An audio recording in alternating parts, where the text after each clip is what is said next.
Alright, sa video na ito, i-close up natin kung ano yung ininom natin. Ito yung fish oil na binigay sa akin ni Ate Iper. Thank you po Ate Iper. Fish oil po ito, pangpakapal ng buhok.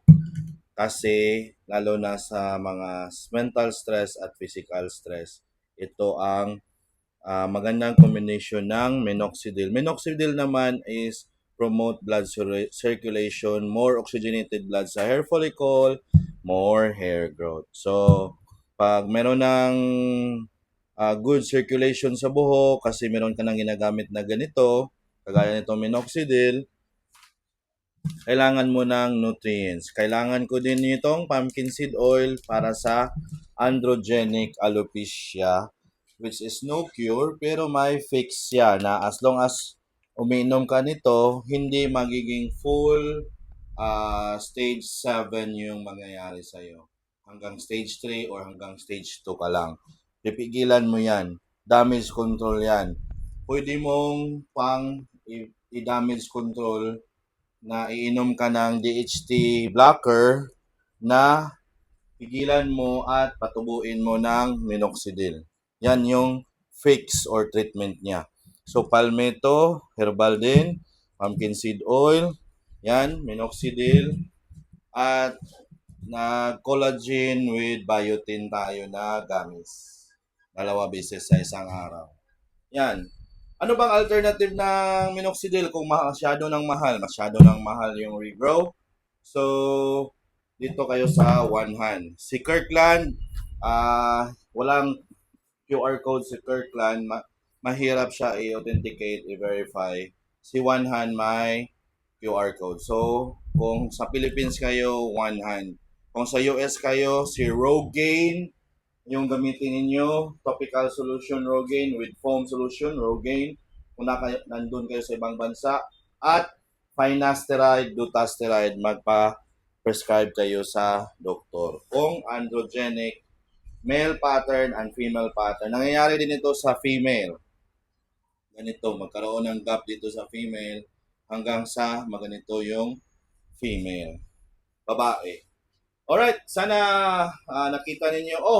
Alternative, mas aside kay minoxidil, ano bang alternative? Meron na tayo sa market, ginger oil. Ginger oil or ginger extract at onion extract. So, i-search nyo, ano ba ang mga ginger extract na makukuha nyo sa market. O kagaya ko na extremist ako meron akong finasteride topical na sa akin lang personally at gusto niyo naman na ganito, ganyan. Meron tayong mga product talaga na do your own research na lang at kayo nang bahala kasi hindi naman lahat para sa hindi naman 70% 40% lang naman ng lalaki nagkakaroon ng ganito. So 60% walang ikabahala ang tao. So meaning kung nasa hereditary mother side father side 40% na tatamaan ka talaga or sa generation mo. Pero kung 60% na nawala yung buhok mo, normal yan. Kaya meron tayong cortisol stress hormone. Pag malapit nang mamatay ang tao or masyadong mabigat yung pinagdadaanan na stress ng tao, makikita yan sa buhok. Dito sa tuktok niya, nagninipis, nagninipis, nagninipis. Declining na yung health niya, nagninipis, nagninipis. Dito talaga sa tuktok, yung stress hormone na cortisol. High level of cortisol na long term talagang bigat na dinadala mo ilang years na pala. Ito yung sign ang buhok. Yan yung research ko na ang research ko ay about stress hormone cortisol na magbibigay siya ng sign, pabayaan mo, lead to telogen effluvium, telogen effluvium lead to androgenic alopecia. So anong mukha ng telogen effluvium para sa kalaman? Yan ang telogen effluvium. Ito yung telogen effluvium. Mayroong makikita yung scalp. Pabayaan mo yan, maging ganito ka. Tapos may mental stress, intense na push mo yung limit ng katawan mo, grabe ka, competitive ka, maglagas din siya. Mental, wala ka ng time matulog, grabe na yung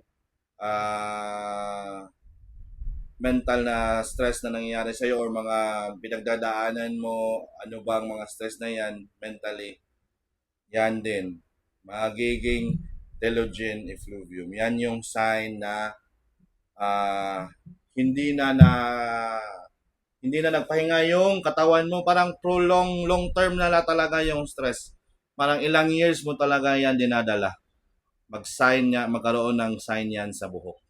Tapos, ang white hair naman ay toxin sa ating katawan na dapat tayo mag-detoxify. Uminom tayo ng tea. Alright. Thank you po. Bye-bye.